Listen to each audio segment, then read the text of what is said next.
A spring day in 196 BC. Corinth, the Isthmian Games.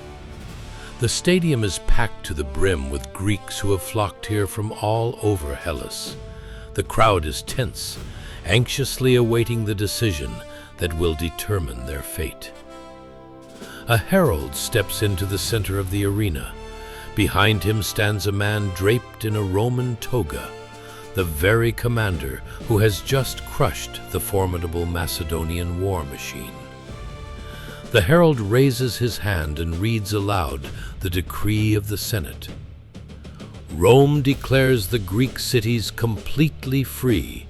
No foreign garrisons, no taxes or tribute, ruled only by their own ancient laws.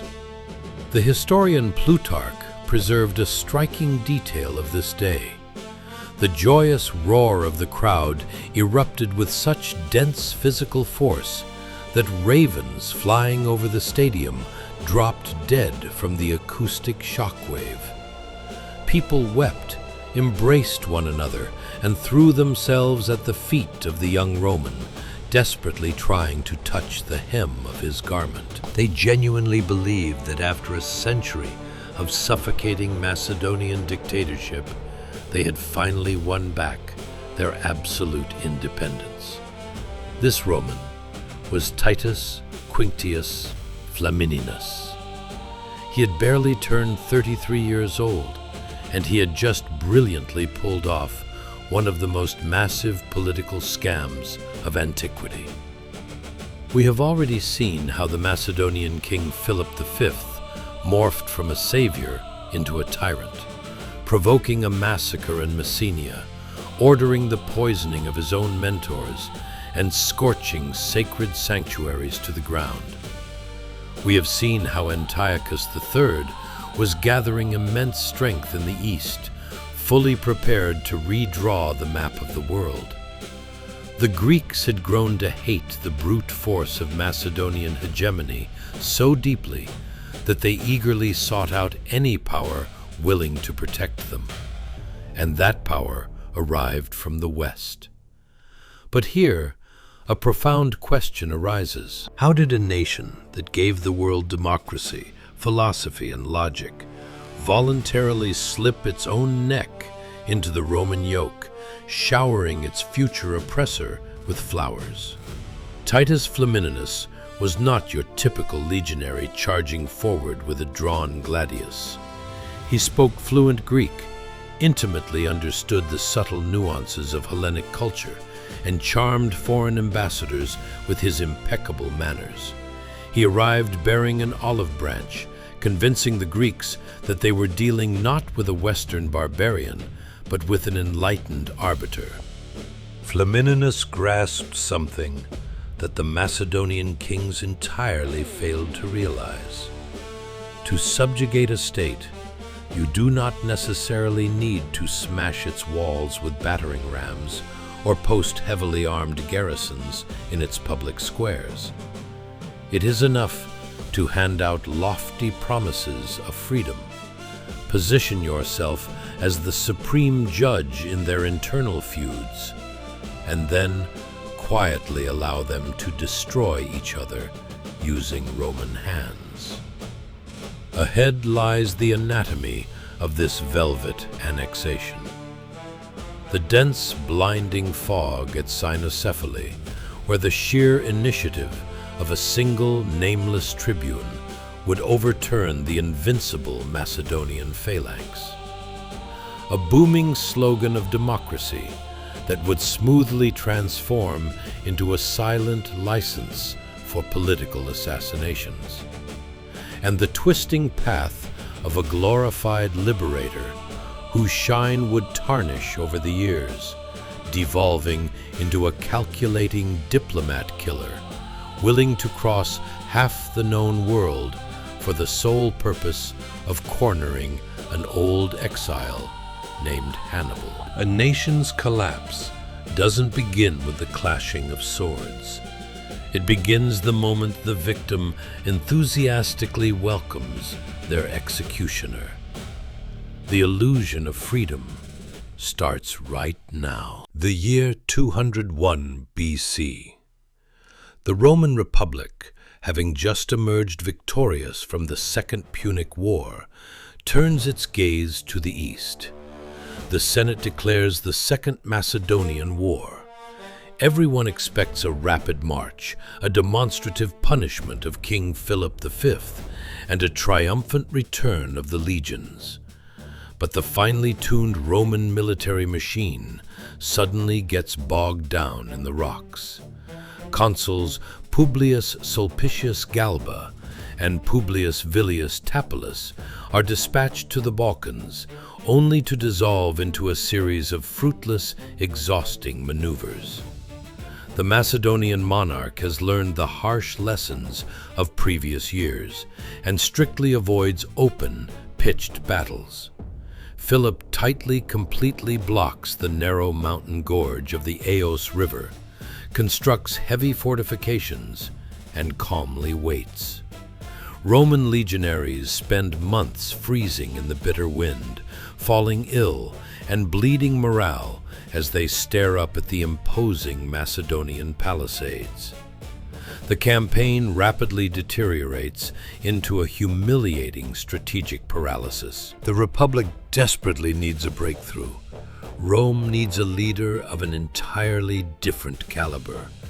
And here, stepping onto the political stage, comes a man who unapologetically shatters the established rules of the Roman state system.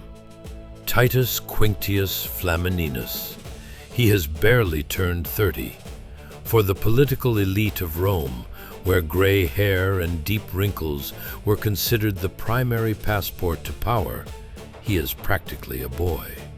Moreover, Flamininus plots an unprecedented move. He announces his candidacy straight for the highest office of consul, intending to leapfrog the mandatory stepping stones of praetor and aedile. A massive scandal erupts in the Senate. The tribunes of the plebs sound the alarm, loudly declaring that entrusting the legions and the very fate of the Republic to a youngster who has bypassed the sacred cursus honorum, the path of honors, is a brazen crime against the law. The old aristocracy demands his candidacy be outright rejected.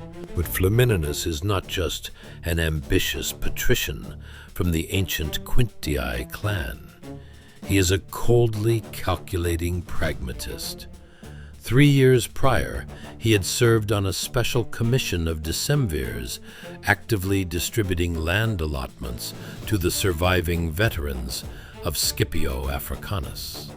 While the senators were busy giving long-winded speeches in the forum, the young Flamininus was handing out arable plots of land to the soldiers who had bled in the brutal campaigns against Hannibal. And when election day finally arrived, those same veterans showed up to the polls by the thousands. They didn't come to listen to the legal lectures of the tribunes. They came to vote for the man who had given them land and a future. The sheer volume of legionary votes sweeps away all legal barriers. The 30-year-old youth secures the consulship and a one-way ticket to Greece. The patricians in the Senate tried to spin this appointment to their advantage. They assumed they were sending the absolute perfect diplomat to the East. Flamininus possessed total mastery of the Greek language, knew Homer by heart, completely adopted Hellenic manners, and could use his profound charm to prove to the Greeks that Romans were, in fact, enlightened protectors. The Senate banked on the hope that this Hellene in a Roman toga would be able to gently untangle the Macedonian knot through polite negotiations. That was their deepest, most fatal mistake. Beneath the mask of a refined Philhellene, quoting ancient philosophers, hid a man driven by absolutely colossal ambition. Flamininus had no interest in a peaceful treaty. Diplomacy does not bring a commander a triumph. It does not allow you to parade wagons overflowing with plundered gold through the streets of Rome. What he needed was a gloriously victorious war. He looked at Greece not as the sacred cradle of civilization, but merely as the grand stage for his own explosive political launch. Landing in Epirus in the spring of 198 BC, the young consul assumes command of the exhausted, demoralized legions. He hikes up into the hills and sees the exact same grim picture that had completely halted his predecessors. The impassable Aeus Gorge.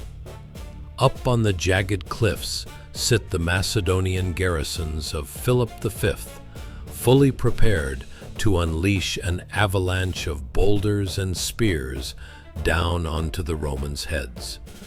The situation remains a total stalemate. Flamininus sharply realizes if he gives the order for a frontal assault, he will slaughter half his army and end his career in total disgrace. He urgently needs the key to these impenetrable stone gates, or else the war will be over before it ever truly begins. And that key walks right into his command tent on its own. A completely ordinary local shepherd who had grown up in these craggy mountains and intimately knows every single hidden goat trail that bypasses the Macedonian positions. Staring at the sun-scorched, weathered face of the Epirote, Flamininus realizes that he hasn't just been handed a map for a flanking maneuver. He is holding the definitive solution that in a matter of days will allow the Romans to deliver a crushing, devastating blow directly into the rear of the Macedonian phalanx. Spring 198 BC. The valley of the Ius River, known today as the Vjosa River in modern-day Albania. It is a terrifyingly narrow, gloomy canyon where a raging torrent has spent millennia carving a path straight through solid rock. The slopes here aggressively shoot upward at nearly 90-degree angles. It was precisely inside this gorge that the Macedonian king, Philip V, decided to bring Rome's eastward advance to a grinding halt. Philip didn't just take up a defensive position, he transformed the entire gorge into an impregnable fortress. A massive phalanx stood blocking the only viable road. Atop the overhanging cliffs, he stationed deadly catapults, slingers, and archers. The king choked off the pass so completely that any movement below was instantly blanketed by devastating crossfire. Philip was playing a high-stakes game of attrition. He knew full well that the 30,000 Roman soldiers bottlenecked at the gorge's entrance were consuming literal tons of grain every single day. Supplying an armada of that size, deep in the barren, unforgiving mountains of Epirus, is a logistically impossible task. The Macedonian monarch calmly observed his enemy from the safety of his high palisades. He truly believed he had already secured a bloodless victory. The legions would either begin to starve, or they would be forced into a humiliating retreat. For the young consul Titus Flamininus, these towering rocks had morphed into a desperate political dead end. For 40 agonizing days, the Roman army had been helplessly treading water at the canyon's entrance. Throwing his soldiers into a blind frontal assault against heavily fortified slopes meant sacrificing his army entirely. The Roman shields would simply shatter into splinters beneath a relentless hail of boulders. But issuing an order to retreat would cost him his entire career. The Roman Senate famously does not forgive failure in its young commanders. Time was melting away. Provisions were running dangerously low, and a brutal winter was fast approaching. And then, a man is brought into the consul's tent, an ordinary Epirot shepherd, his face dried out by the harsh mountain winds. He boldly claims that he knows of a hidden, treacherous goat path, one that can be used to completely bypass the Macedonian positions and emerge directly above Philip's fortified camp. Flamininus refuses to trust blind luck. He immediately takes the shepherd's entire family hostage as insurance and assigns him a sizable strike force, 4,000 heavy infantrymen and 300 cavalry. The long, grueling flanking maneuver begins. While the two giant armies remained frozen in a tense positional stalemate, the mountains echoed with the heavy, labored breathing of Roman legionaries aggressively scrambling over slick, treacherous rocks. They march exclusively at night, engulfed in absolute, pitch-black darkness to ensure the glint of their armor doesn't give them away. By day, the detachment freezes in place, hiding deep in the rocky crevices. This agonizing crawl continues for 3 full days. The morning of the 4th day, Flamininus orders his main forces out of the camp and aggressively lines them up for what appears to be a suicidal frontal assault. Philip, watching this unfold from the cliffs, naturally concludes that the Romans are operating out of pure desperation, with nowhere left to go. The Macedonian commanders shout the order, and a torrential downpour of rocks and javelins crashes down upon the legions. The Romans struggle violently to climb upward, taking heavy casualties as their formation begins to fracture.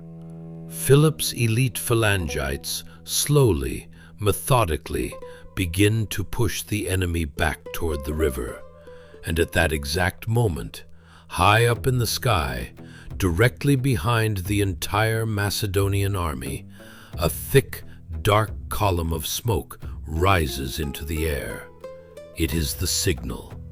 The flanking detachment has successfully reached the summit. 4,000 completely fresh legionaries, screaming a blood-curdling battle cry, charge down the mountain directly into Philip's completely unprotected rear. The phalanx was violently ruptured due to its own inherent, fatal vulnerability. The core problem lay in the very nature of the Macedonian formation. The phalanx is an absolute meat grinder. From the front, where endless rows of 20-foot sarissas jut out, but it is incredibly, almost comically vulnerable from the flanks and the rear. It is physically impossible to wheel it around in a matter of minutes, especially on severely broken terrain. Philip had poured every ounce of his resources into defending this pass. He foolishly assumed that nature itself was guarding his flanks with sheer vertical cliffs. But the grueling, months-long labor of Macedonian military engineers proved entirely useless against the intimate local knowledge of a single shepherd. Roman tactical flexibility and superior reconnaissance simply overpowered Macedonian static defense. Seeing a raging enemy suddenly in their rear, the Macedonians broke. Utter chaos erupted. Soldiers threw down their incredibly heavy shields, snapped their massive spears, and fled in the only direction left open to them. The Romans immediately gave chase. Ancient sources, particularly Plutarch, record a shockingly low number. On that day, Philip lost only about 2,000 men dead. For an army of 30,000, losing 2,000 is relatively insignificant damage, fewer men than might die from a severe outbreak of dysentery in the camp. The incredibly complex, rugged terrain of the gorge physically prevented the Romans from orchestrating a total wholesale slaughter. The landscape literally saved the Macedonians from complete annihilation. But the psychological blow was totally decisive.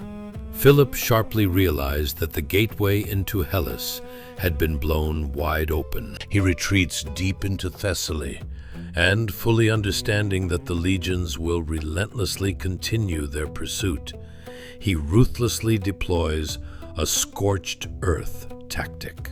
The king intentionally burns to the ground the cities of his very own Greek allies, Pharkadon, Erysiae, Eretria, and violently deports their populations by force, purely so they would not fall into Roman hands. The Macedonian monarch, who had sworn sacred oaths to protect the Greeks, was now actively burning their homes to ash. And following right behind, stepping directly over the cooling embers, marched the unstoppable legions of Flamininus. And suddenly, Titus no longer looked like a savage Western barbarian. In the deeply traumatized eyes of the Greeks, he was rapidly acquiring the divine traits of a liberator. The stunning breakthrough at the Aos River catapulted Flamininus into open operational space. He poured over the mountains and marched straight into Greece. But the commander's grand success was severely overshadowed by the looming threat of the Roman political system. Winter was rapidly approaching, and all combat operations would soon cease, and Flamininus' consular term was rapidly coming to an end. If, by the spring, the Senate dispatched a brand new commander to replace him, that successor would easily finish the war and steal the glorious triumph. Flamininus urgently needed to lock in his political success, and Philip, whose army was severely demoralized, handed him that exact opportunity himself by desperately requesting peace negotiations. In the dead of winter, 198 BC, on the freezing shores of the Malian Gulf near the city of Nicaea, the two rival leaders would finally meet face to face. The Macedonian king was utterly confident that he was arriving to negotiate the fair terms of an honorable peace.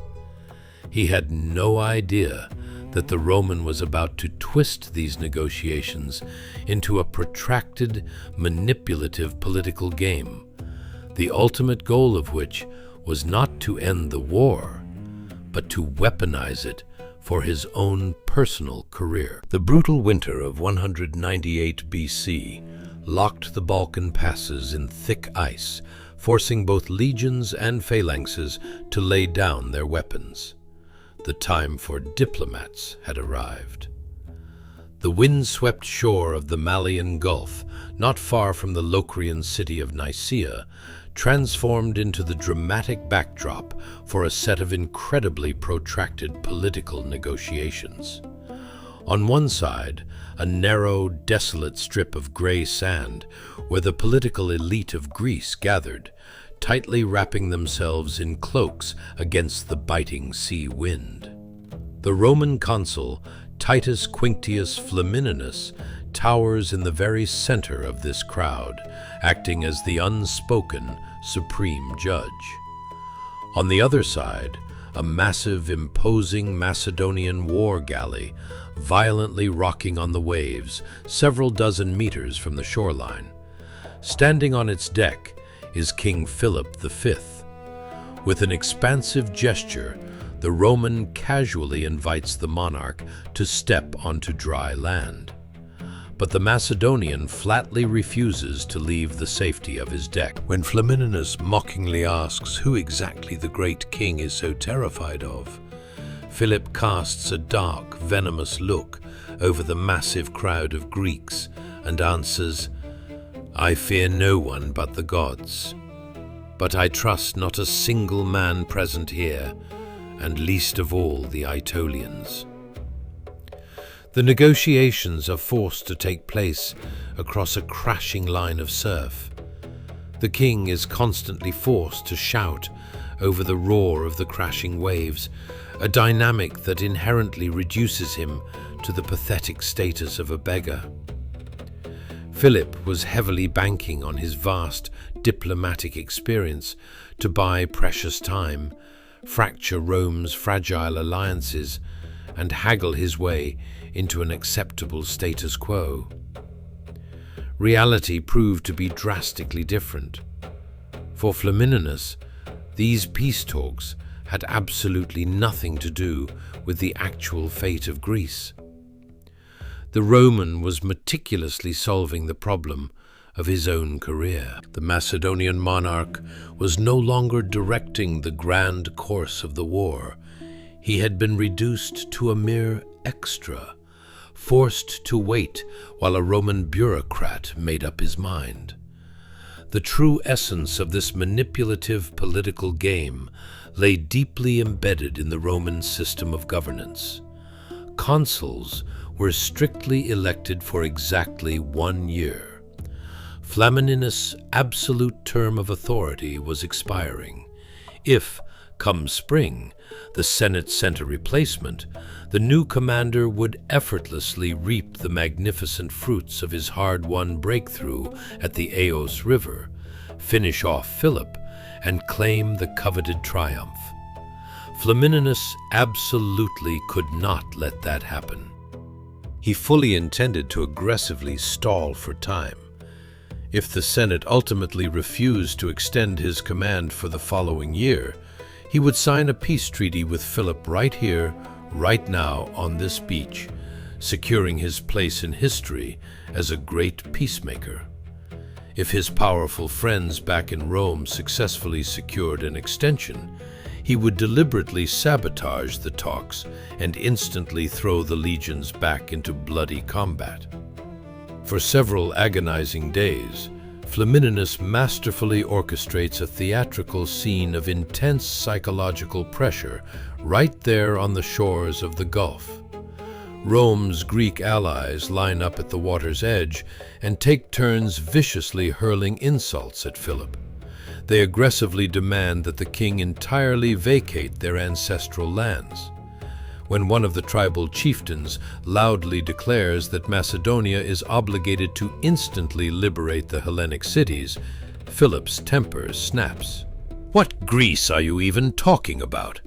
Most of you Aetolians aren't even actually Greeks." Instead of stepping in to defend his supposed allies, Flamininus simply laughs out loud, happily allowing the Greeks and Macedonians to spew venomous hatred at one another, while he comfortably remains floating above the fray. Desperately realizing he is being herded into a political dead end, Philip begs them to provide the treaty conditions in writing so he can think them over in private isolation. And it is here that Flamininus delivers a devastating verbal dagger, ruthlessly exposing the Macedonian king's rapidly growing paranoia toward his very own subjects. "Naturally, Philip, you are now entirely alone," the Roman replies with a mocking sneer. "After all, you have murdered every single one of the friends who might have been able to offer you better advice. The Roman says aloud exactly what everyone else had been terrifiedly whispering in dark corners. The paranoid Macedonian king had begun systematically slaughtering his own closest comrades. Eventually, Flamininus generously offers a supposed compromise. Let Philip send his royal envoys directly to Rome, so that the Senate itself can decide the ultimate fate of the treaty. The king reluctantly agrees. In the dead of winter, 198 BC, the Macedonian delegation arrives in Italy, and it is here that Flamininus's brilliant trap snaps shut.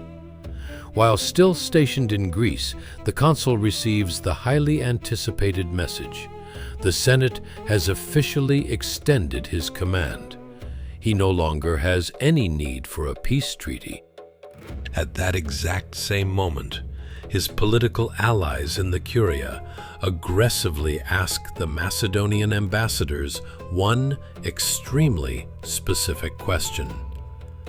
Is the king prepared to completely withdraw his military garrisons from the three vital cities, Corinth, Chalcis, and Demetrius, infamously known as the fetters of Greece? The ambassadors freeze in utter confusion. Philip had never given them explicit instructions to casually surrender these massively strategic choke points. Because the envoys remain completely silent, the Senate abruptly terminates the hearings. The negotiations are officially blown up. The brutal war will continue. Flamininus got exactly what he wanted. He successfully painted the Macedonian king as a stubborn, utterly unreasonable tyrant, while elevating himself as a remarkably patient, enlightened arbiter. The brief winter respite was over, and for Rome to deliver the final crushing blow, it was missing just one crucial element: the total political isolation of the enemy. Flamininus suddenly remembered the existence of a massive political force that had served as an impenetrable shield for the Macedonian kings in the south for over a century: the Achaean League. The Roman strategist understood profoundly. To surgically strip the king of his iron grip over the Balkans, he did not need to physically pierce his phalanx with swords. He simply needed to force his oldest, most loyal allies to violently break their sacred oaths. Spring was rapidly approaching, and with it came an impending betrayal that would inflict infinitely more damage on Philip than the catastrophic loss of 10 whole legions. Winter 198 BC. Philip V, violently pushed back toward the north by the advancing Roman armies, desperately searches for vital support in the south. Down there, dominating the Peloponnese Peninsula, lies the massive Achaean League, a formidable political and military bloc of Greece that unites dozens of wealthy polis. Macedonian rulers had meticulously built and maintained this alliance for decades. Philip's own uncle, Antigonus Docen, had literally saved the Achaeans from total annihilation by Sparta. Philip himself had shed blood fighting alongside them in the social war. The monarch fully banked on the idea that this deep historical bond, sealed with sacred oaths and the blood of shared enemies, would prove far stronger than Roman pressure. He viewed these fiercely allied cities as an unbreakable shield covering his vulnerable southern rear. The grim reality proved to be entirely different. The massive Roman fleet was already strangling the ports of Hellas with a tight blockade, and these supposedly loyal allies were actively discussing the lucrative terms of defecting to Rome. The very same league that Macedonian phalanxes had once heroically saved from enslavement was now fully prepared to throw open its doors to a foreign Western conqueror. The Grand Assembly of the Achaean League gathers in the city of Sicyon. The atmosphere is absolutely electric with tension. Just a few short months prior, the staunchly pro-Macedonian leader of the Achaeans, Cycleades, had been forced to flee his homeland due to immense political pressure, allowing a completely different faction, one fully ready to cut a deal with the new superpower, to aggressively seize control. Looming ominously on the horizon are the combined naval squadrons of Rome, Pergamum, and Rhodes. The chief magistrate, Aristaeus, steps up to the speaker's tribune. He does not bother appealing to honor or sacred historical memory. He brutally offers a purely pragmatic way out. The Romans had already demonstrated their terrifying strength by systematically ravaging every city that had foolishly remained loyal to Pella. Aristaeus states it plainly and directly.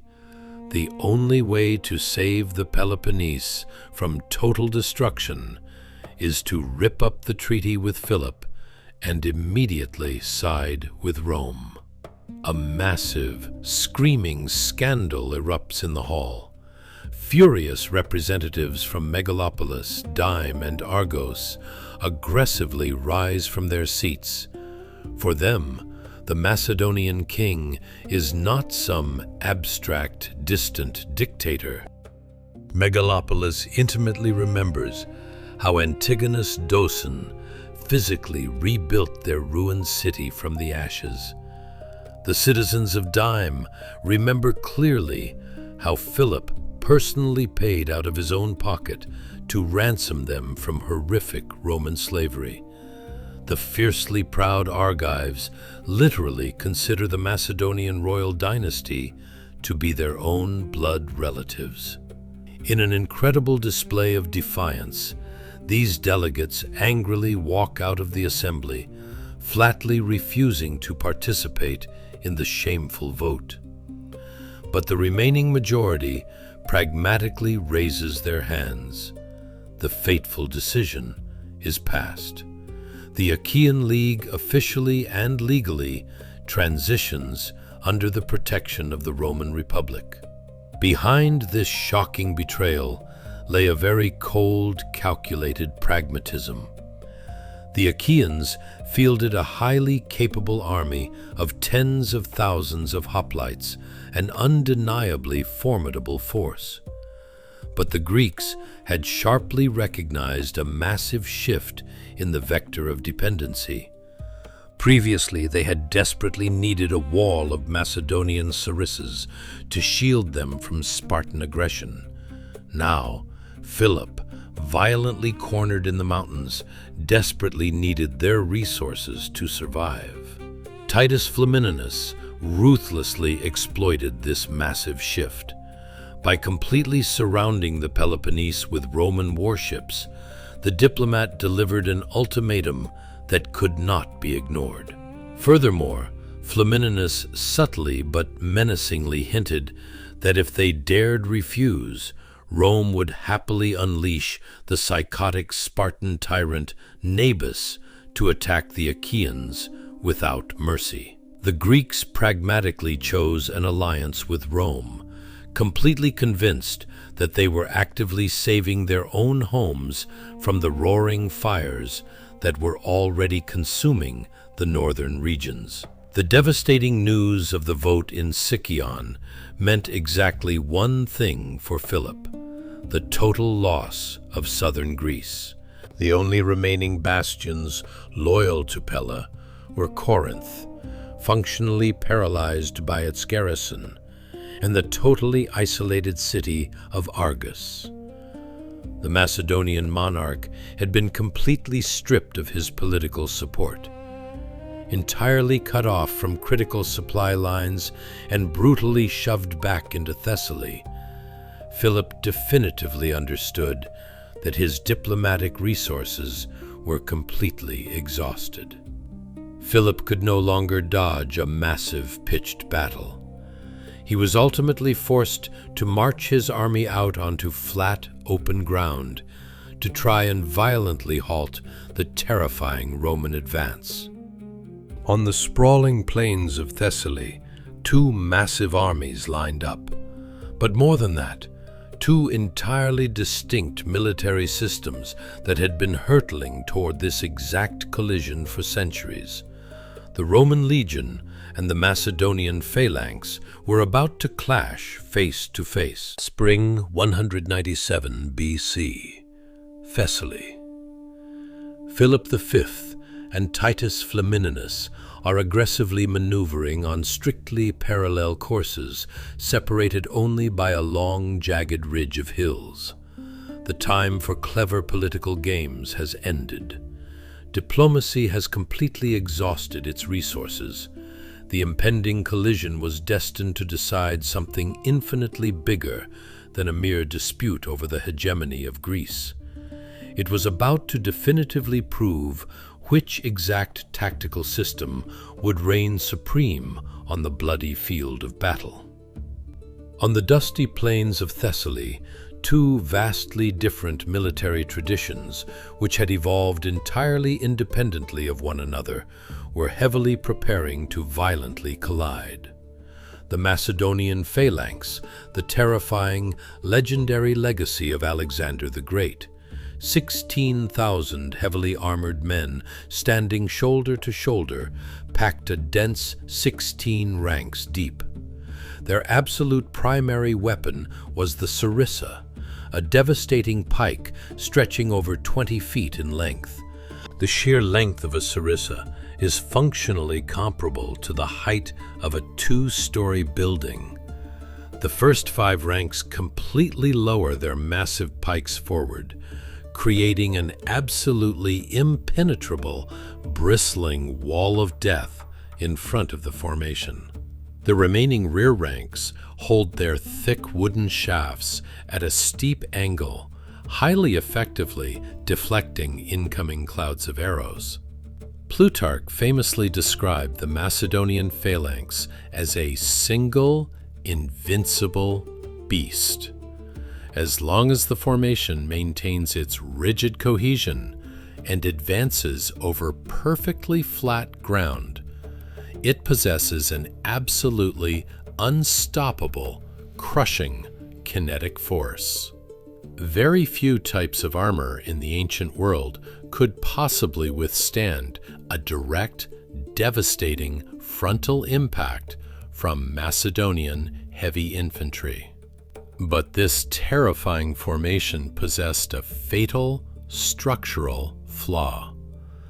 The phalanx strictly demanded perfectly flat, even terrain. The moment the formation encountered broken ground, or was forced to step over a mere ditch or hillock, the rigid line fractured. Furthermore, the phalanx was almost comically defenseless from the flanks and rear.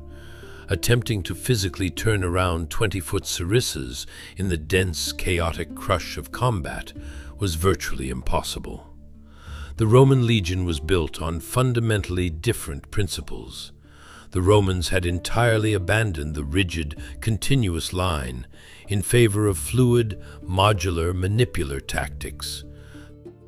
The legion was smartly divided into smaller, highly mobile tactical units called maniples, which were staggered in a flexible checkerboard pattern. This brilliant system allowed the maniples to smoothly step aside to let an enemy pass, violently snap shut again, fluidly bend around obstacles, and maintain lethal combat effectiveness on absolutely any type of terrain. The Roman legionary did not carry a cumbersome, massive spear.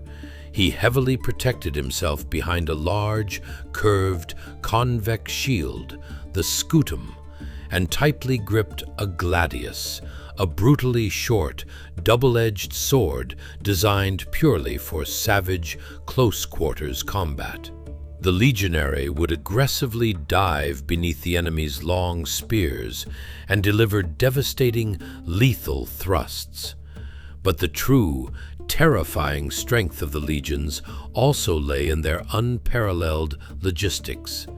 Every single Roman infantryman, in addition to his heavy armor and days' worth of provisions, strapped to his back a vallus, a heavy, sharpened wooden stake. In situations where a Macedonian army would simply pitch soft tents, foolishly relying on the natural terrain for defense, the Romans would spend a few hours aggressively constructing a heavily fortified camp, complete with a wooden palisade and a deep trench, permanently stripping the enemy of any chance to catch them off guard. The violent collision of these two contrasting systems remained only a matter of time. The terrifying static power of Macedonia against the ruthless, fluid adaptability of Rome. By the end of the summer, the two massive armies drew dangerously close. In the late evening, a torrential, blinding rainstorm began. The ground turned into deep mud, and at dawn, an incredibly thick, pea-soup fog blanketed the entire valley and the surrounding hills. The blinding mist descended so thickly that soldiers could not physically see their own commanders standing just a few paces away. The two massive armies blindly, clumsily, stumbled forward toward one another. Philip did not yet suspect that this dense fog would inadvertently guide his rigid phalanx directly onto the violently broken slopes of a ridge known to the locals as cynocephaly, the Dog's Heads. The ultimate outcome of this historic battle would be decided not by a cunning tactical masterstroke of the Roman consul, but by the jagged, unforgiving terrain itself. Early morning, 197 BC. A dense, blinding fog totally obscures the jagged, broken ridges of the Cynocephali Hills, a name that ominously translates to the Dog's Heads. The air is deeply saturated with the heavy dampness of the night's violent downpour. Two giant, heavily armed armies slowly and blindly creep forward, completely oblivious to the fact that they are mere hundreds of meters apart. The sudden clash of the vanguards happens entirely by accident. Roman scouts literally bump into Macedonian patrols, immediately igniting a chaotic, confused skirmish. Philip V absolutely never intended to fight a grand pitched battle on such wildly complex terrain, deeply aware of the massive vulnerability of his rigid formation. However, highly encouraging reports of early successes from his advance guard rapidly change his plans. Terrified of losing the precious initiative, the monarch makes a fateful decision and orders his main forces to aggressively advance up the rocky hills. Philip personally commands the right flank, charging toward the summit of the ridge. Just as the dense fog finally begins to burn off and dissipate, he looks down and sees the Roman legions actively deploying right beneath him. The king instantly orders the phalanx to double its terrifying depth, drop their 20-foot sarissas, and charge. Advancing like a bulldozer down the slope, the heavy phalanx violently slams into the Roman left flank. The legionaries of Titus Flamininus find it physically impossible to hack their way through this dense, bristling forest of spears. Wood aggressively splinters, massive Roman shields shatter under the immense pressure, and the Roman line is forced to slowly, agonizingly backpedal, leaving a bloody trail of dead men in the wet grass. Looking down upon this magnificent slaughter from his high vantage point, the Macedonian ruler absolutely triumphs. He genuinely believes that he is currently crushing the legendary Roman infantry and gloriously restoring the lost, supreme hegemony of his dynasty. However, the ultimate outcome of the battle was decisively settled on a completely different sector of the field. The left wing of the massive Macedonian army is critically delayed. Because of the violently broken terrain, 16,000 heavy infantrymen physically cannot manage to form up their rigid line in time. Flamininus, rapidly assessing the chaotic battlefield, instantly spots this massive, glaring vulnerability. He immediately hurls his charging war elephants and his entire right flank straight into that exact gap, brutally routing the entirely disorganized Macedonians and sending them fleeing in terror. And at this exact critical moment, the fate of the battle is decided neither by the brilliant Roman consul nor by the Macedonian monarch, but by the sheer, unbridled initiative of a single, entirely unnamed Roman tribune. Rapidly evaluating the fractured, chaotic battlefield, this quick-thinking officer forcefully detaches 20 maniples, roughly 2,000 veteran legionaries, away from their pursuit of the fleeing enemy. He sharply pivots his detachment a full 180 degrees and violently slams directly into the totally unprotected, exposed back of Philip's victorious right flank. The Macedonian phalanx fundamentally does not know how to fight backwards.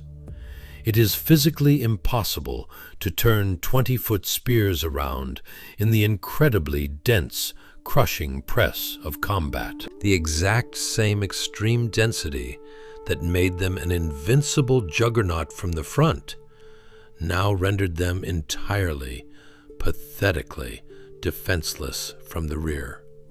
Instantly realizing the absolute hopelessness of their situation, the Macedonians performed their traditional, universally recognized gesture of surrender. They raised their massive sarissas entirely vertical into the air. The Roman legionaries either genuinely do not know this ancient custom, or they absolutely, ruthlessly ignore it. They violently plunge into the tightly packed ranks of the surrendering soldiers, brutally hacking and stabbing with their short gladiuses in a horrific close-quarters slaughter. On the blood-soaked slopes of Cynocephali, 8,000 Macedonians are butchered, and another 5,000 are violently taken prisoner. For King Philip, the catastrophic loss of 13,000 highly trained soldiers effectively means losing nearly half of his entire army. It is a staggering demographic catastrophe for his nation, one that will take several generations to even remotely replace. The supposedly invincible Macedonian phalanx had just suffered a devastating, humiliating defeat in open combat. Flamininus emerged totally victorious. The utterly broken Macedonian king frantically retreated to the north, desperately trying to salvage the shattered remnants of his royal retinue. It seemed that the bloody war was definitively over, and all that remained for the Roman commander was to easily consolidate his massive success. But the situation is massively complicated by the bloodthirsty demands of Rome's allies. The Greeks, and most aggressively the Aetolians, furiously demand that Macedonia be totally annihilated, Philip be executed, and his vast kingdom be entirely carved up. Flamininus sharply realizes that he has landed in an incredibly complex political minefield. He had completely crushed a powerful empire, but in its place, a massive power vacuum threatened to open up, one that would instantly be flooded by savage northern tribes and dangerous new contenders from the east. To ensure he does not lose total control of the geopolitical situation, the Roman purposefully lowers his bloodied sword. He pivots sharply to ruthless diplomacy. Ahead lay a brilliant decision that the Greeks would naively hail as an ultimate liberation, completely failing to notice how they were willingly stepping straight into total dependency on Rome. The thick smoke slowly cleared over the bloody hills of Cynocephali, revealing a stunning picture that the Hellenic world had been eagerly waiting a full century to see. Macedonian supremacy was utterly and violently shattered. Rome's Greek allies, most notably the fierce Aetolians, were not merely celebrating a military victory. They were loudly demanding absolute, historical vengeance. Their strict conditions presented to the Roman commander-in-chief sounded totally uncompromising. King Philip must be executed without delay, and the state of Macedonia must literally be wiped off the political map, carved up into permanent occupation zones. They genuinely believed that they had earned this bloody outcome. But the Roman commander possessed entirely different, far more complex plans for the region.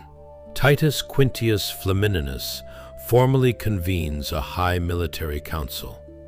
The eager Greeks fully expect to hear the final death sentence for their hated ancient enemy. Instead, the Roman general calmly reads out his own shockingly lenient peace terms.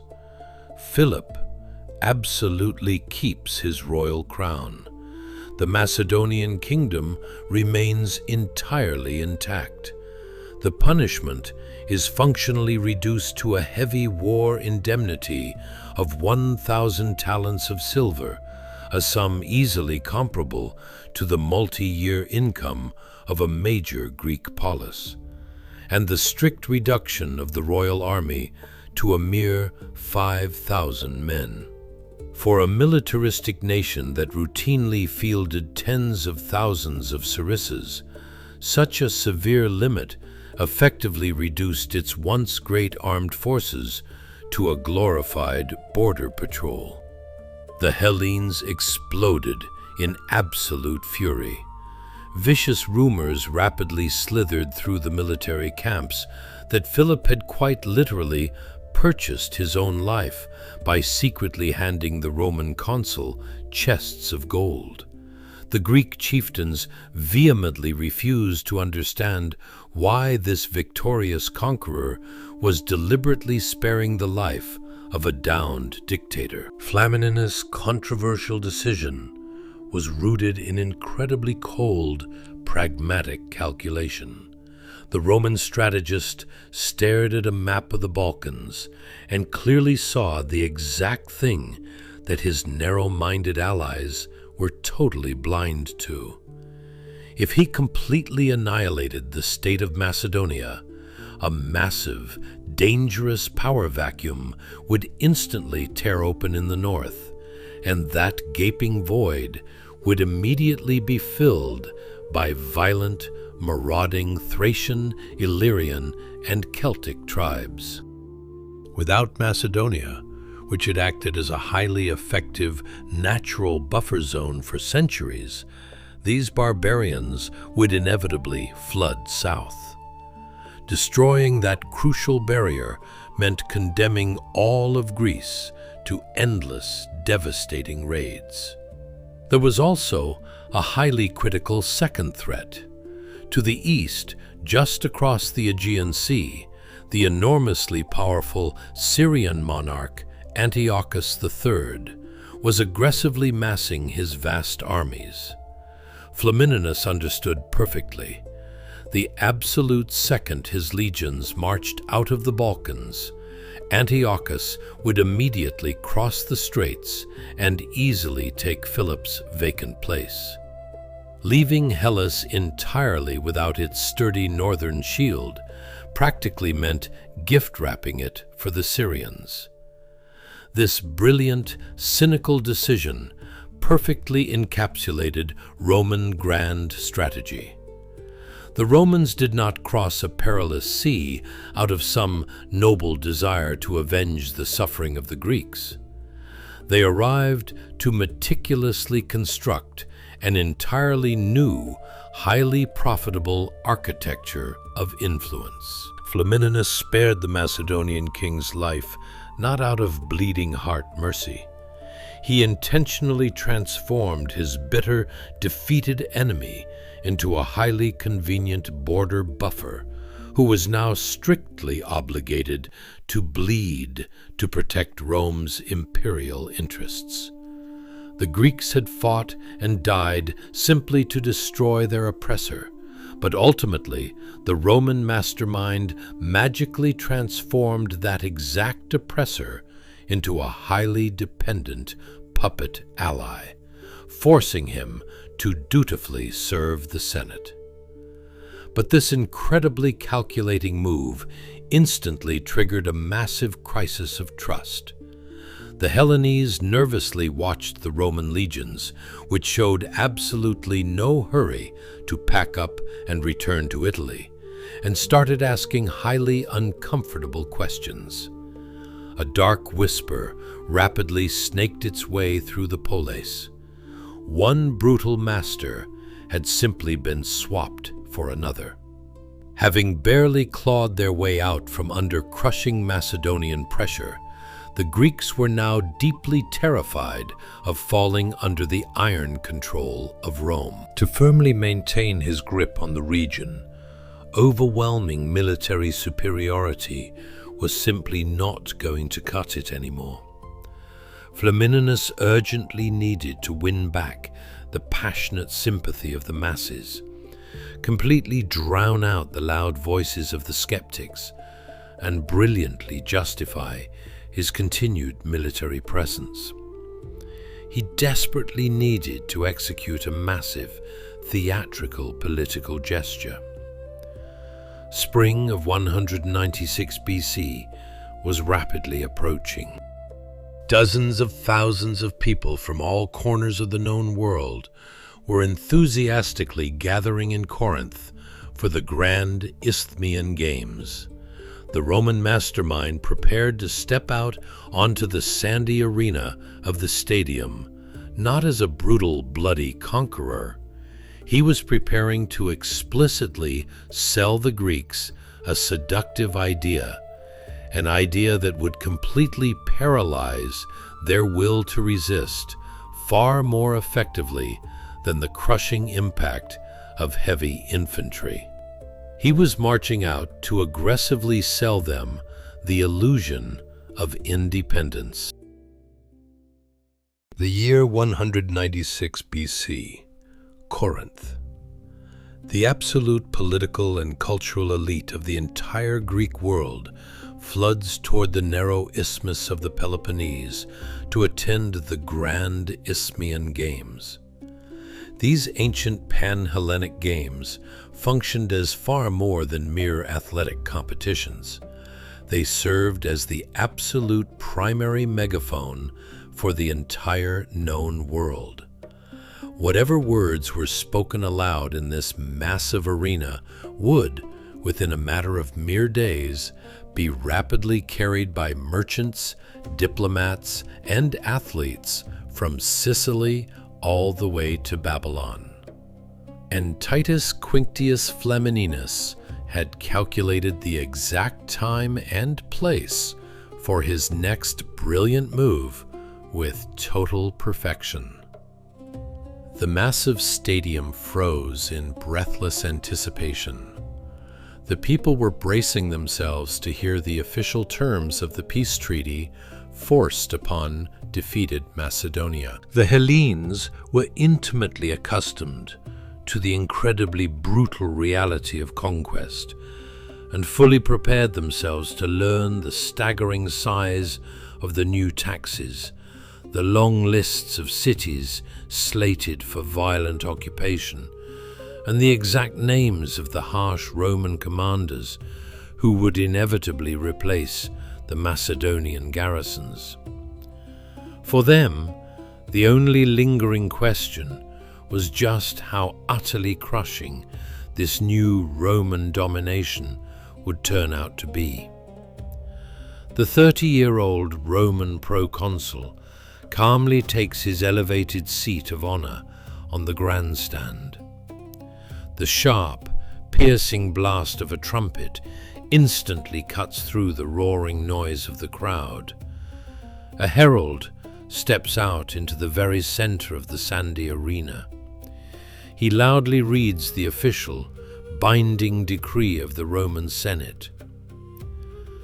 The Roman Republic and the great commander Titus Quinctius, having decisively crushed King Philip, hereby declare all Greeks to be completely and entirely free. From this day forward, they shall pay no tribute, they shall house no foreign garrisons, and they shall live strictly governed by their very own ancient laws. Plutarch notes an incredibly fascinating detail. An explosive roar of jubilation did not immediately follow. Instead, a stunned, heavy silence simply hung over the vast arena. The people physically could not process what they had just heard. They genuinely thought they must have misheard the words. A loud, confused murmur of disbelief rolled across the packed stands, and tens of thousands of anxious spectators aggressively demanded that the herald step back to the center and read the words again. When the monumental decree echoed for a second time, the bleachers utterly exploded with a deafening scream. It was a physical sound of such immense, shattering force that ravens flying high above the arena simply dropped dead, plummeting onto the sand below. The massive crowd completely broke from their seats and surged forward like a tidal wave toward Flamininus' tribune. Every single person in that stadium desperately fought to touch him, to throw a victorious wreath at his feet, to scream his name as their personal savior. The royal guards barely managed to hold back the hysterical, surging crush of bodies that nearly trampled the Roman general to death in their sheer joy. Right inside this breathtaking moment lies a massive, glaring paradox. Why exactly did a profoundly advanced civilization, one that gave the world complex political philosophy and rigorous logic, voluntarily and eagerly hand over its absolute independence to foreign invaders? Flamininus' grand strategy rested on incredibly cold, pragmatic calculation. He sharply perceived the inherent vulnerability of Rome's rapid expansion. The Republic simply did not possess the endless manpower or resources to keep its legions permanently stationed in the distant Balkans forever. Imposing a direct, brutal military occupation would have inevitably triggered endless, bloody insurgencies.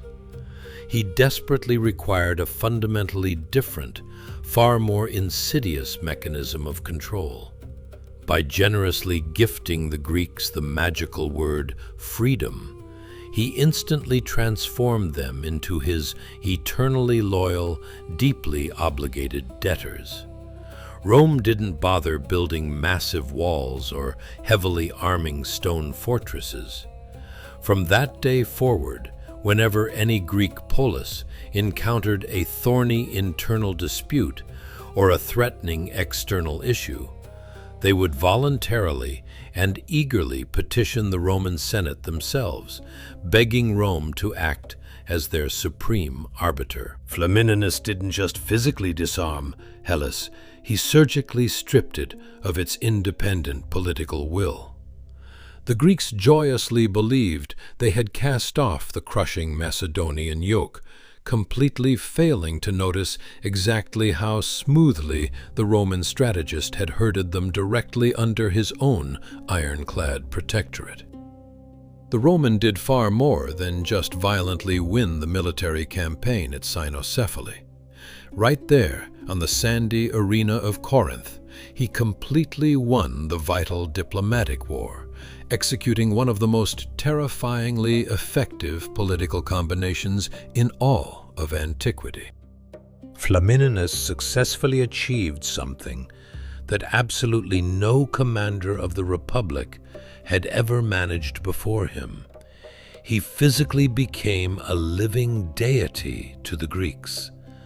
Magnificent altars were erected in his honor.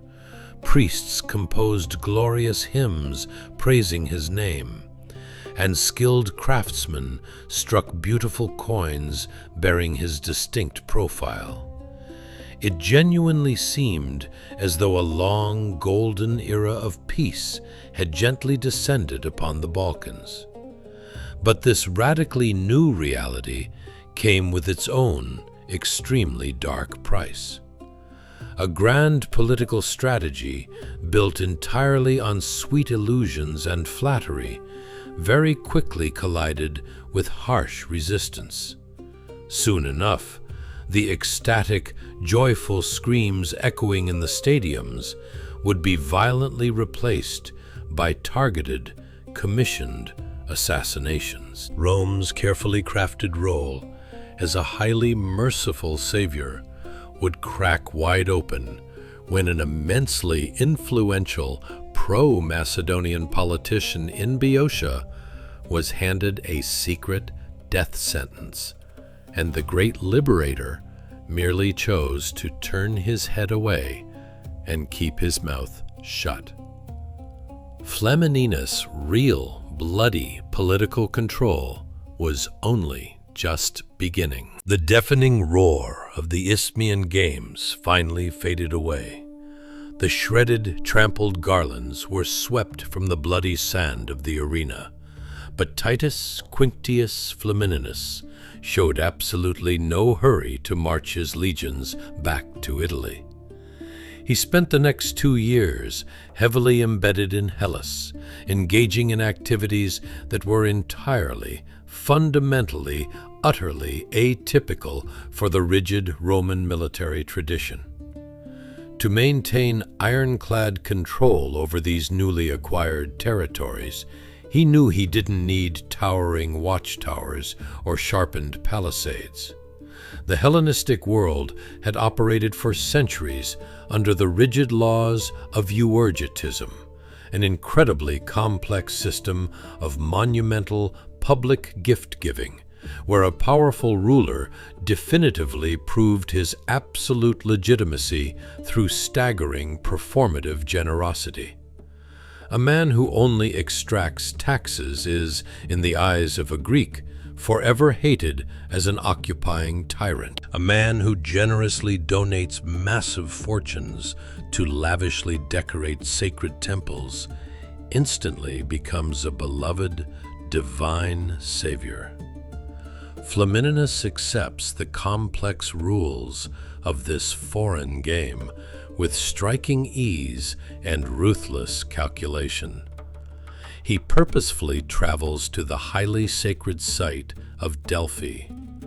This Roman commander, an official representative of a harsh, austere Western republic, solemnly and publicly donates incredibly heavy silver shields and massive, intricately wrought gold wreaths, all meticulously inscribed with boastful dedications directly into the sacred temple of Apollo.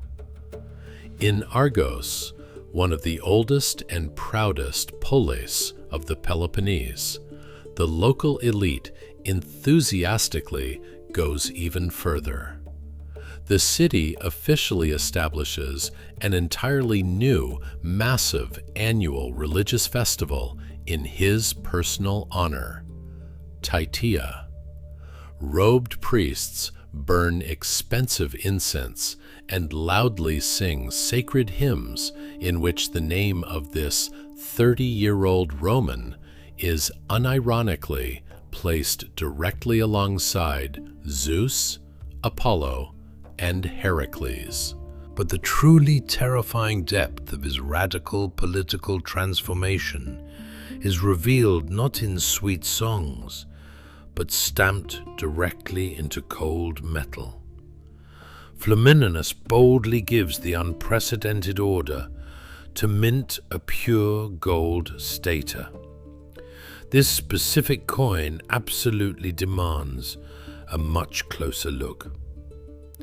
By sheer weight, it is perfectly equal to the hefty monthly salary of a highly experienced mercenary, but its underlying ideological value is absolutely colossal. On the obverse, there are strictly none of the traditional, expected symbols, no Capitoline wolf, no patron gods of the Republic.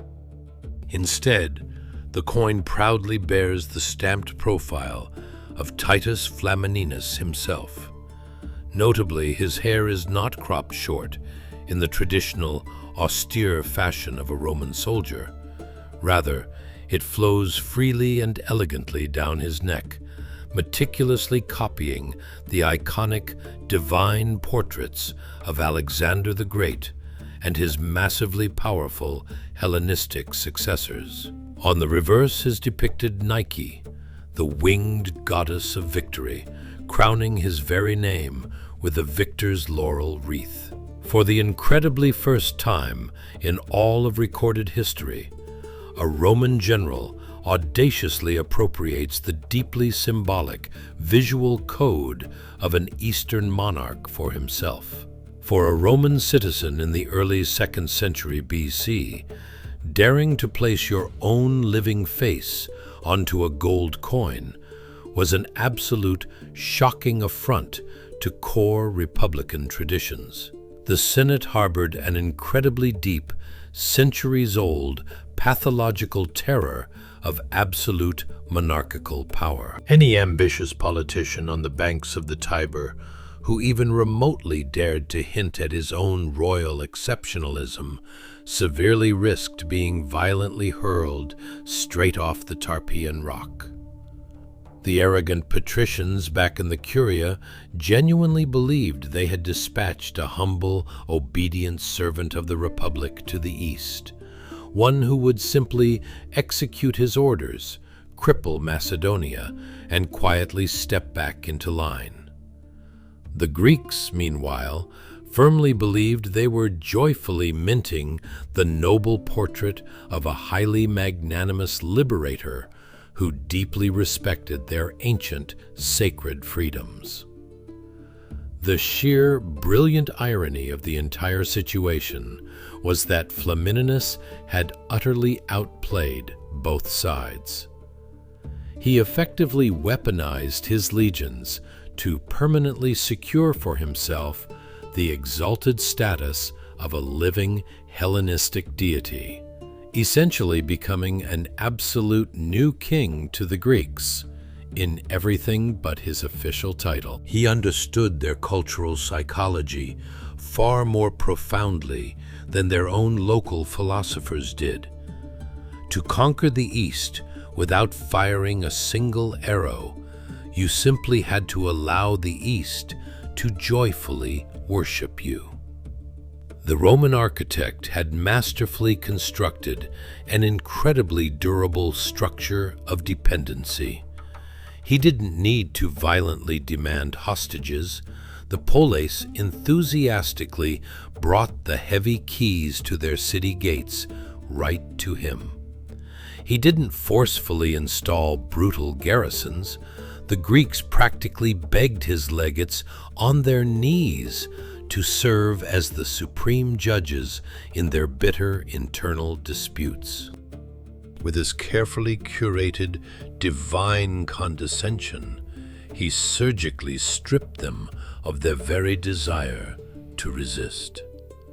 A pacified, entirely subdued Greece appeared to be a perfectly safe, tranquil garden.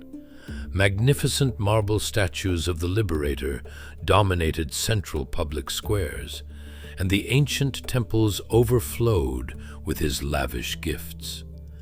But any political strategy constructed entirely on sycophantic flattery and blind adoration inevitably has a breaking point. The delicate situation began to fracture the moment people appeared who stubbornly refused to buy into the grand illusion. To forcefully maintain the pretty myth of a completely bloodless peace, Rome desperately needed to start eliminating its loud malcontents, preferably using someone else's bloody hands. This incredibly dark, hidden mechanism violently, aggressively kicked into gear when in neighboring Boeotia, a politician who had remained fiercely loyal to defeated Macedonia successfully swept into power. Flamininus absolutely did not give a direct written order for execution. He acted with vastly more ruthless calculation. He simply gave the frantic, pro-Roman faction a very quiet nod, letting them know he would conveniently look the other way at the exact moment they pulled their hidden daggers out from beneath their cloaks. Roman political control was aggressively entering an entirely new, terrifyingly dark phase.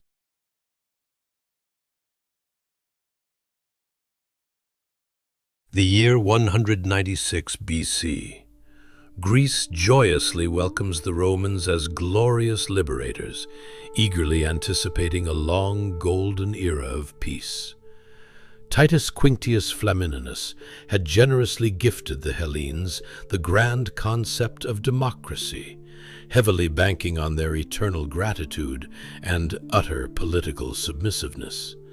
The brilliant Roman strategist assumed that entirely free, open elections would permanently cement highly loyal pro-Roman politicians in absolute power.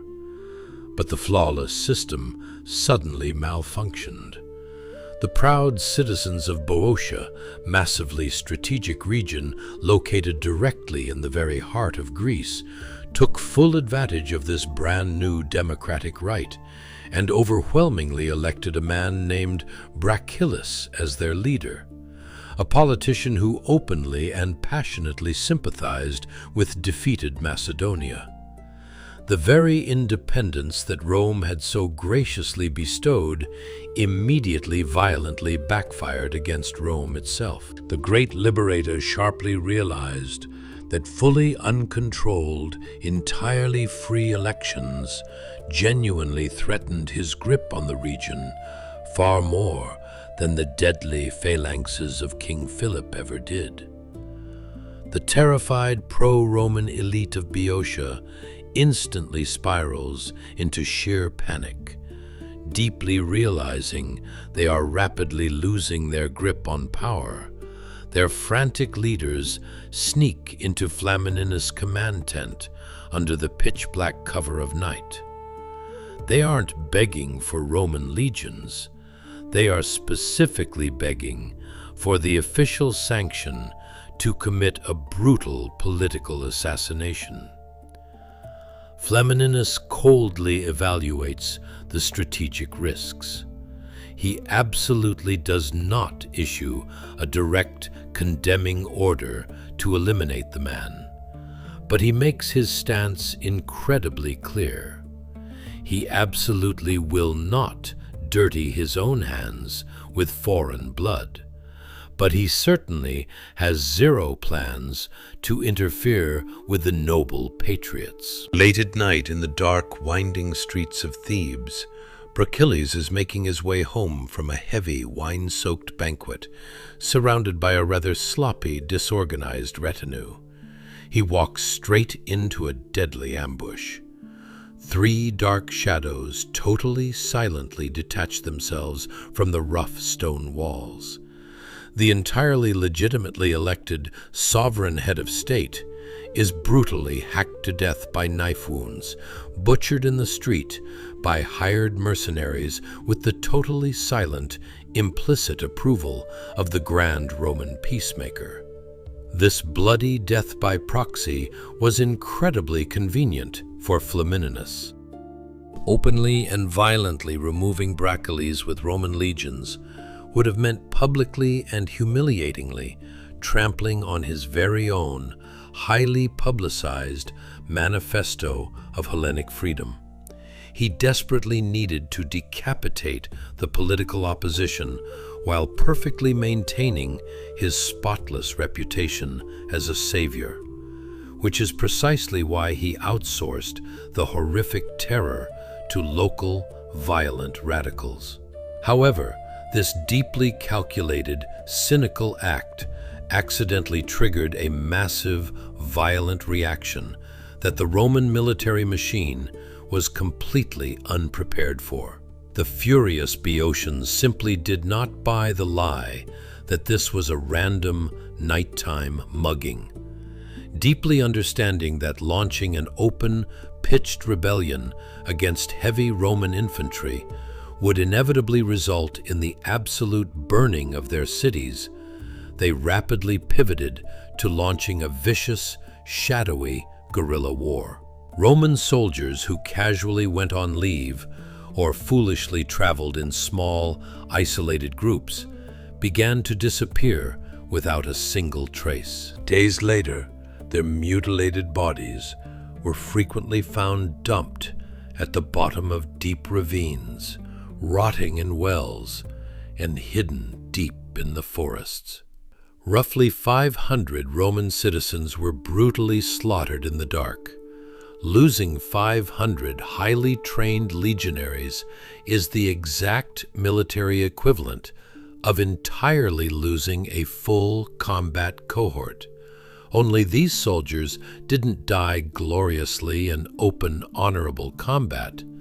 They silently, terrifyingly dissolved into a province that was supposedly completely pacified. Flamininus' vaunted patience completely snapped.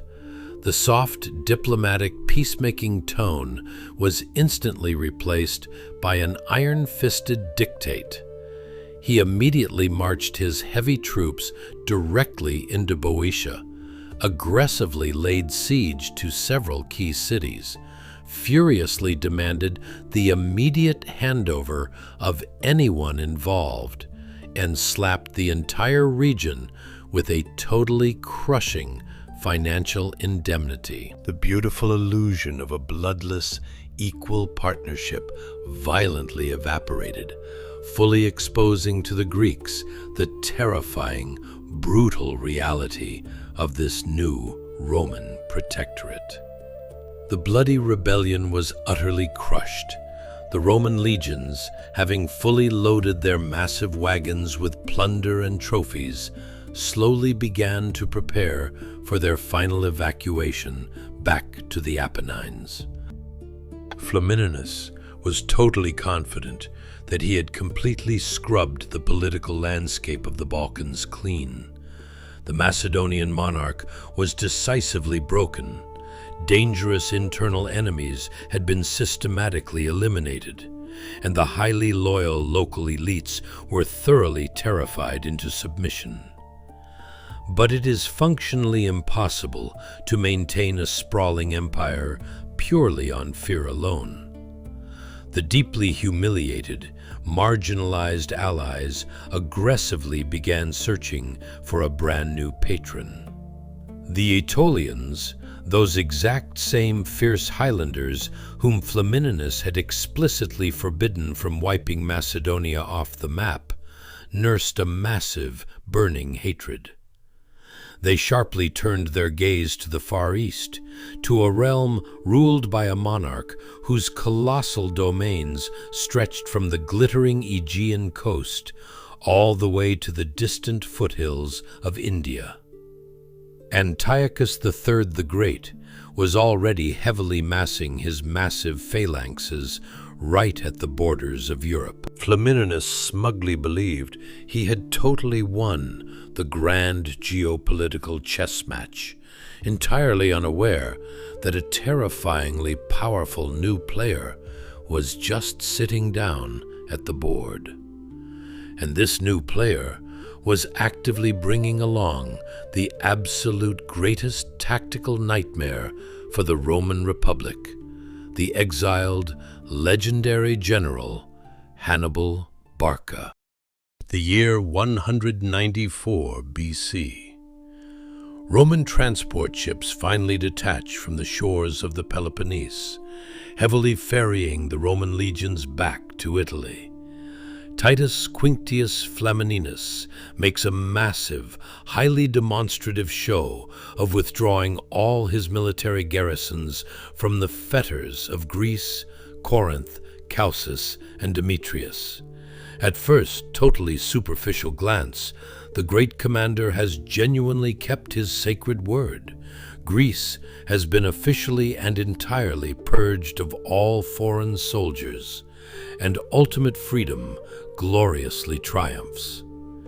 In brutal reality, the legions had physically left, but the incredibly complex system of dependency he had built had already tightly shackled the polis.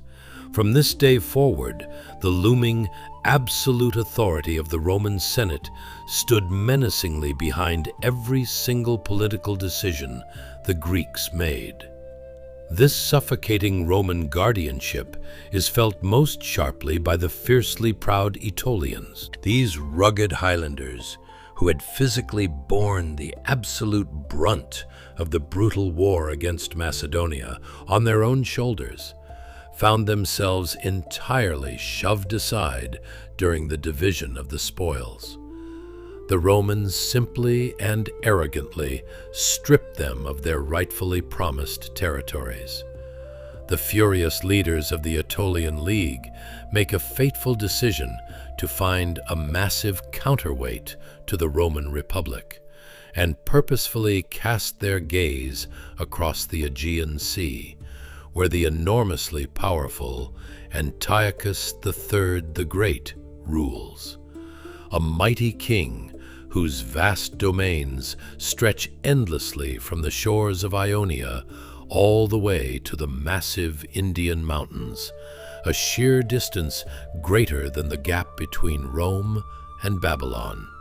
The desperate Aetolians send urgent ambassadors begging him to cross the sea and liberate Greece from Roman influence.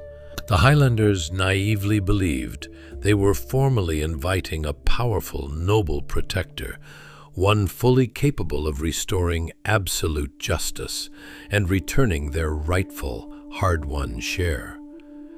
In horrifying reality, they had just violently kicked open the doors for a massive superpower that had long been desperately hunting for the perfect excuse to invade Europe. The desperate plea for independence instantly became the absolute perfect pretext for establishing total foreign domination over the entire Hellenistic world. Autumn 192 BC. The Syrian monarch finally makes landfall in Greece, and he absolutely does not arrive alone. Deep inside his royal retinue is a highly dangerous political refugee, a man whose very name had terrified the Roman soul for decades: Hannibal Barca. The sudden, shocking appearance of the Carthaginian military genius in the Balkans literally threatened the Roman Republic with utter catastrophe. Hannibal aggressively pitches Antiochus a brilliant, terrifying plan. Give him a dedicated corps of men and a fleet to land directly in Italy, allowing him to intentionally ignite a massive, fiery rebellion right inside the very heart of Rome. Flamininus, who had remained behind in Greece, functioning as a high-level diplomatic envoy, instantly understands the absolute critical nature of this moment. He does not have a massive army. He only has his silver words and his colossal reputation. Instead of rushing into a suicidal direct military confrontation, he immediately launches a brilliant, aggressive diplomatic campaign. While the foolish Antiochus is busy throwing himself a lavish wedding with a young local Greek girl in Chalcis, Flamininus frantically tours the polis, forcefully reminding the Achaeans of exactly how much they heavily owe Rome. He even fires off urgent dispatches to the defeated Macedonian king Philip V, making it entirely clear that any alliance with the Syrians will instantly result in another devastating invasion. The Roman politician completely and utterly isolates Antiochus diplomatically. The supposed master of the East, who had confidently expected a massive general uprising of all Greeks, suddenly finds himself entirely and totally isolated on hostile foreign soil. The brilliant Roman strategy worked utterly flawlessly. Why bother marching massive armies out onto a bloody battlefield if your enemy is happily making fatal mistakes completely on his own? Antiochus arrogantly refuses to entrust any of his troops to Hannibal. The massive ego of the Seleucid king simply could not bear the thought that a potential glorious triumph over Rome would be forever credited to the name of a Carthaginian. All that was left for the Roman legions to do was to brutally finish the job. In 191 BC, the isolated Syrian forces are utterly crushed at Thermopylae. 1 year later, deep in Asia Minor, at the massive Battle of Magnesia, the Roman army violently obliterates the 70,000-strong army of the Seleucids. Greece decisively and permanently falls under the ironclad control of the Senate. Without ever issuing a single direct order for a brutal military occupation, Flamininus had masterfully constructed a flawless system in which any anti-Roman alliance completely crumbled to dust long before it ever even collided with the Roman legions. He had totally won the massive diplomatic war, decisively proving that extreme political intellect and a vast, sophisticated espionage network are capable of entirely paralyzing even a massive army that marches with Hannibal in its ranks. The new Roman order was solidly established across the entire Mediterranean. The Seleucids were bleeding out from paying a totally crushing financial indemnity. The defeated Macedonians sat quietly, heavily locked inside their borders, and the wealthy Greek polis actively competed with one another in how lavishly they could flatter the Senate. But this absolute stability came at an incredibly high personal price for the great commander himself. Titus Flamininus had passed the age of 40. His time was rapidly running out. His grand, glorious past triumphs were slowly being forgotten. Entirely new, hungry political stars were aggressively rising in Rome, and the great liberator was slowly turning into a dusty monument to his own past achievements. He desperately required a massive, brand-new success to forcefully remind the entire Republic of his elite status. And he suddenly remembered a very specific man, an old man who had miraculously escaped death at Magnesia and was now quietly hiding at the court of the Bithynian king Prusius, Hannibal. Desperately striving to claw back his lost influence, Flamininus aggressively gathers an armed retinue and sets out for the east without any official sanctioned order from the Senate. He arrogantly believed he was traveling to claim the absolute, final, glorious trophy of his era. But this fateful journey would permanently and irreparably destroy his carefully crafted image as a noble, enlightened politician, leaving behind in history only the dark, bloody stain of a totally ruthless, unprovoked murder.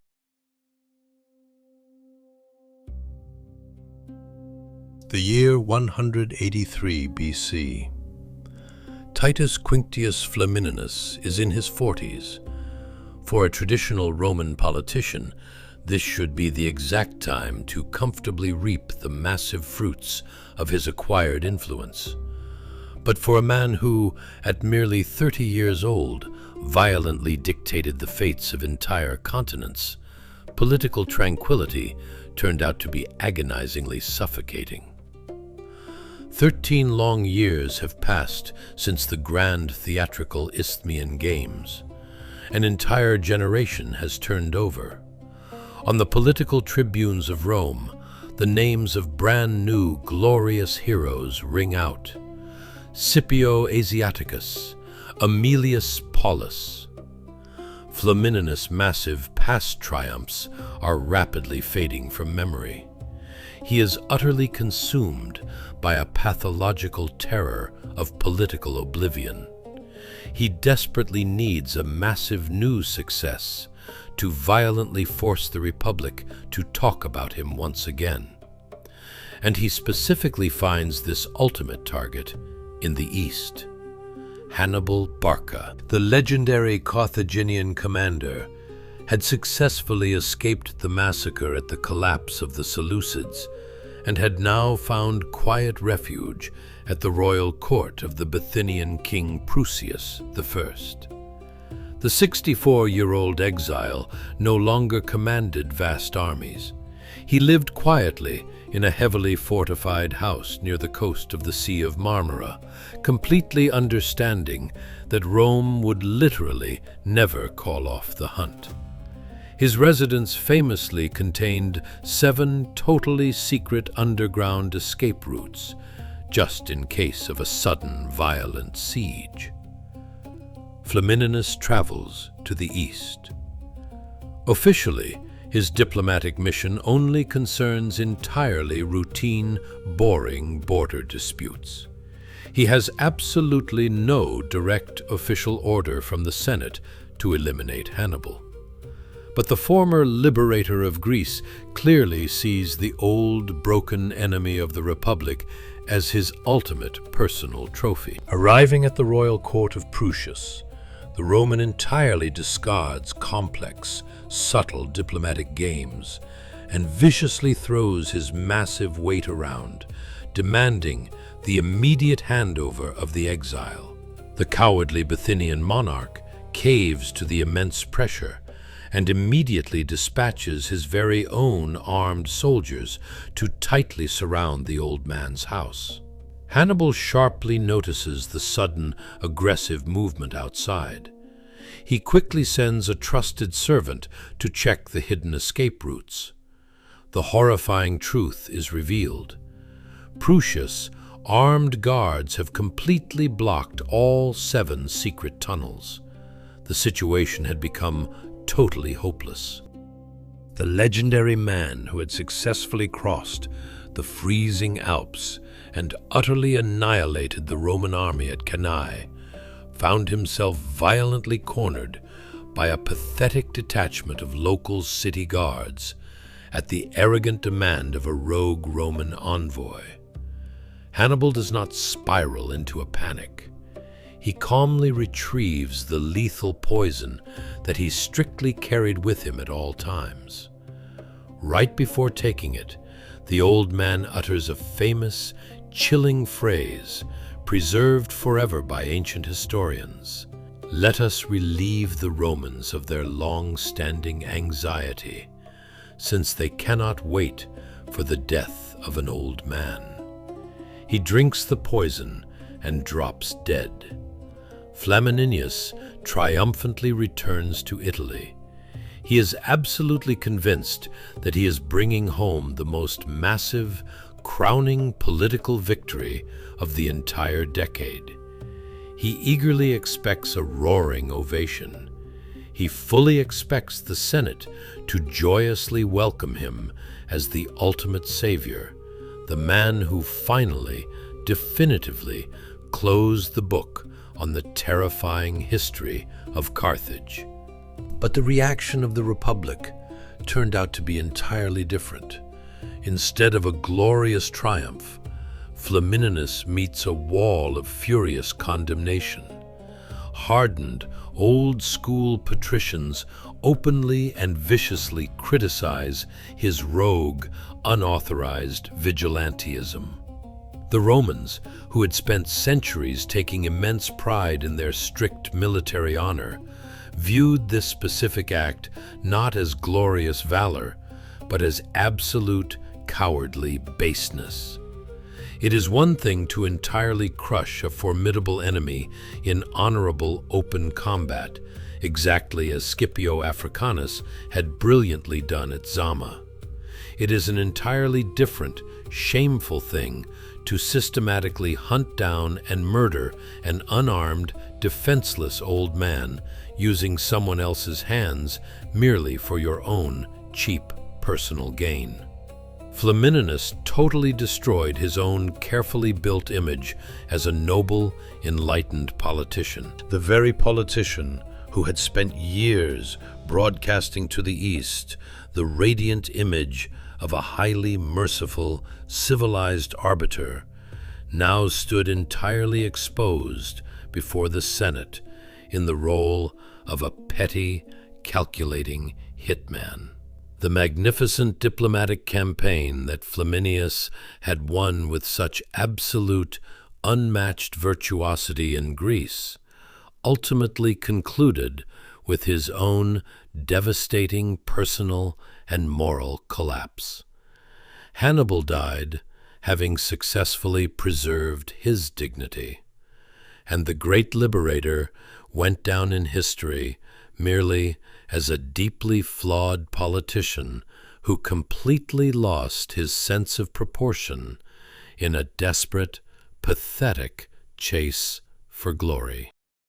The beautiful illusion of nobility completely melted away, leaving behind nothing but the cold, incredibly brutal, mechanical gears of Roman imperial expansion. Titus Quinctius Flamininus originally arrived in the Balkans as a glorious, noble savior who dramatically smashed the heavy Macedonian shackles off Hellas. Yet he ended his path strictly as a cold, calculating hitman who used the bloody hands of others to hunt down an old, broken exile. He brilliantly won the massive war not only with the bloody edge of a sword at cynocephali, but also through an incredibly masterful, manipulative political performance at the Isthmian Games. But right here lies the absolute central paradox of this story.